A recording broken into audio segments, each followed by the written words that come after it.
Donc maintenant, nous allons configurer le contrôleur principal de domaine et nous allons créer quelques utilisateurs dans l'Active Directory. Alors, avant cela, il faut désactiver les stratégies de sécurité de base, sinon nous ne pourrons pas mettre les mots de passe que nous souhaitons dans la configuration des utilisateurs. Alors, pour ce faire, nous allons dans Outils,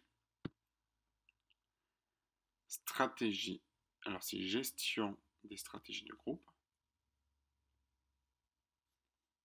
Voilà. Nous allons dans la forêt, domaine, David, défaut domaine PolySci. Nous allons dans paramètres, il va générer un rapport. Et si j'affiche mes paramètres de sécurité, regardez, il montre le lien. Alors, configuration ordinateur, stratégie, paramètres Windows, paramètres de sécurité, stratégie de compte, stratégie de mot de passe. J'ai le mot de passe qui doit respecter des exigences de complexité, c'est-à-dire qu'il faut qu'il y ait des caractères spéciaux, des chiffres et des majuscules. Et la longueur minimale du mot de passe qui doit faire 7 caractères. Alors, nous allons modifier ce paramètre de sécurité. Bouton droit, modifier. Donc, je reprends configuration ordinateur, stratégie, paramètres Windows, paramètres de sécurité, stratégie de compte, stratégie de mot de passe. Donc, nous allons désactiver les exigences de complexité et nous allons mettre 0 caractère dans la longueur minimale du mot de passe. Alors, normalement, quand on a changé ce paramètre, il faut redémarrer le serveur. Nous allons avoir une commande qui est très importante. Nous allons faire un gp update. Cela permet d'actualiser la base Active Directory sans avoir à redémarrer le serveur. Et nous pouvons très bien maintenant créer des utilisateurs sans avoir ces fameuses exigences de complexité et cette fameuse longueur minimale de mot de passe. Alors, pour créer les utilisateurs, très facile. Je vais dans le gestionnaire de serveur. Dans Outils, et je fais Utilisateur et ordinateur Active Directory. Là. Alors, qu'est-ce que je vais faire? Je vais créer tout d'abord ce qu'on appelle une unité d'organisation. Alors, l'unité d'organisation, cela permet de hiérarchiser un petit peu l'architecture de mon Active Directory. Donc, je vais créer quoi? Une nouvelle OU. Donc, je fais bouton droit. Alors, soit on fait bouton droit, nouveau, et on peut créer des objets, ou sinon, j'ai les raccourcis qui sont là-haut, que je vais utiliser. Donc, je vais créer une nouvelle unité d'organisation dans le conteneur actuel. Et je vais l'appeler classe. Alors, cette OU sera protégée afin de ne pas l'effacer accidentellement.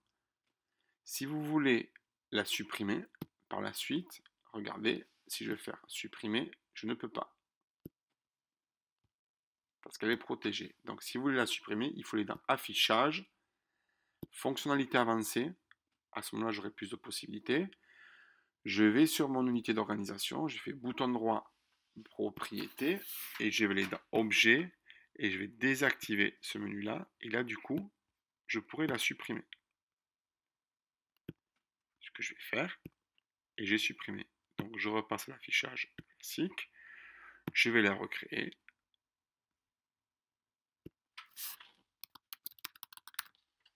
Et j'ai créé ma classe. Alors, je vais créer maintenant deux utilisateurs. Je vais créer un utilisateur. Ben moi. Donc David. David@david.com. Toujours, je décoche ça et je coche ces deux. Donc l'utilisateur doit changer de mot de passe à la prochaine voiture de session, c'est pas la peine. Le compte n'est pas désactivé, forcément j'en ai besoin. L'utilisateur ne peut pas changer de mot de passe, le mot de passe n'expire jamais. Et je vais mettre David en petit comme mot de passe. Je ne vais pas me mettre. Voilà, je vais créer un deuxième utilisateur qui va s'appeler Perac. Son nom d'ouverture de session sera Perac. Pareil, hop, hop, hop, Perac. PERAC. Je vais créer maintenant un groupe. Voilà. Ce groupe, je vais l'appeler prof. Voilà. Maintenant que j'ai créé donc mon unité d'organisation, j'ai créé également mes utilisateurs et j'ai créé mon groupe. Il faut que ce groupe prof contienne donc les membres qui sont donc David et qui sont également PERAC. Voilà. J'actualise ma base Active Directory en faisant un GP update. Et j'ai donc créé deux utilisateurs, un groupe et une unité d'organisation.